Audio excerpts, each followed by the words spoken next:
ओम श्री गुरुवे नमः। ओम शांति ही शांति ही शांति ही।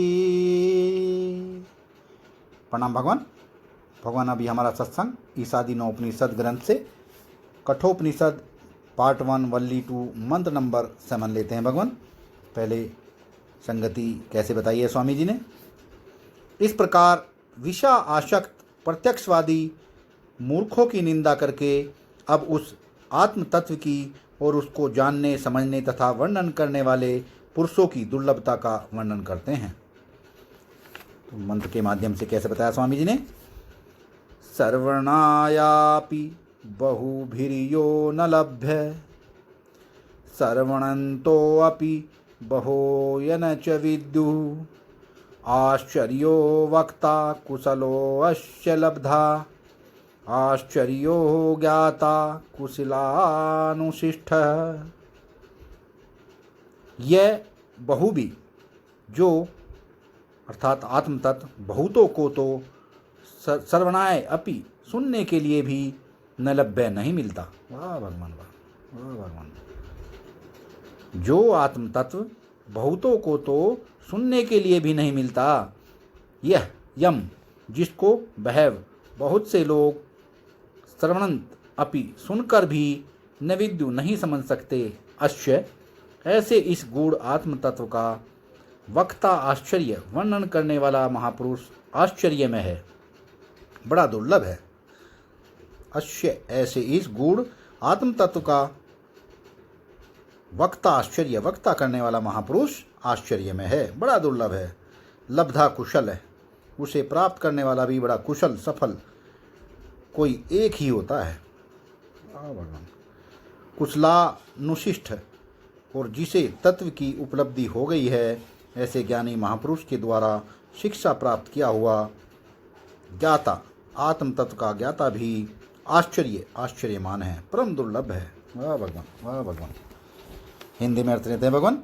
जो आत्म तत्व बहुतों को तो सुनने के लिए भी नहीं मिलता, जिसको बहुत से लोग सुनकर भी नहीं समझ सकते, ऐसे इस गूढ़ आत्म तत्व का वर्णन करने वाला महापुरुष आश्चर्य में है, बड़ा दुर्लभ है। उसे प्राप्त करने वाला भी बड़ा कुशल सफल जीवन कोई एक ही होता है। और जिसे तत्व की उपलब्धि हो गई है, ऐसे ज्ञानी महापुरुष के द्वारा शिक्षा प्राप्त किया हुआ आत्म तत्व का ज्ञाता भी आश्चर्य में है, परम दुर्लभ है। वाह भगवान। हिंदी में व्याख्या लेते हैं भगवान। आत्म तत्व की दुर्लभता बतलाने के लिए यमराज ने कहा, नचिकेता आत्म तत्व कोई साधारण सी बात नहीं है। जगत में अधिकांश मनुष्य तो ऐसे हैं जिनको आत्म कल्याण की चर्चा तक सुनने को नहीं मिलती।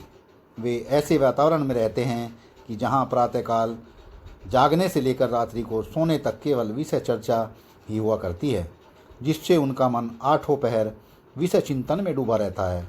उनके मन में आत्म तत्व सुनने समझने की कभी कल्पना भी नहीं आती, और भूले भटके यदि ऐसा कोई प्रसंग आ जाता है तो उन्हें विषय सेवन से अवकाश नहीं मिलता। कुछ लोग ऐसे होते हैं जो सुनना समझना उत्तम समझकर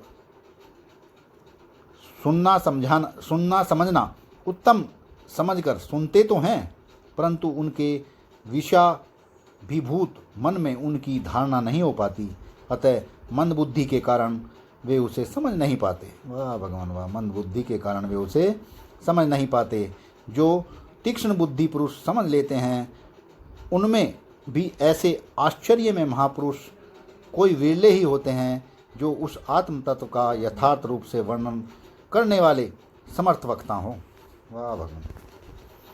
जो तीक्ष्ण बुद्धि पुरुष समझ लेते हैं, उनमें भी ऐसे आश्चर्य में महापुरुष कोई विरले ही होते हैं, जो उस आत्म तत्व का यथार्थ रूप से वर्णन करने वाले समर्थ वक्ता हों। एवं ऐसे पुरुष भी कोई एक ही होते हैं, जिन्होंने आत्म तत्व को प्राप्त करके जीवन की सफलता संपन्न की हो, और भली भांति समझाकर वर्णन करने वाले सफल जीवन अनुभवी आत्मदर्शी आचार्य के द्वारा उपदेश प्राप्त करके उनके अनुसार मनन निधिध्यासन करते करते तत्व का साक्षात्कार करने वाले पुरुष भी जगत में कोई विरले ही होते हैं, अतः इसमें सर्वत्र ही दुर्लभता है। वाह भगवान वाह, बहुत ही गहराई की बातें कर दी है भगवान इस मंत्र के माध्यम से व्याख्या में, और बहुत ही गहरी बातें बोली हैं भगवान। बहुत ही प्यारा मंत्र और बहुत ही प्यारी उसकी व्याख्या। प्रणाम भगवान।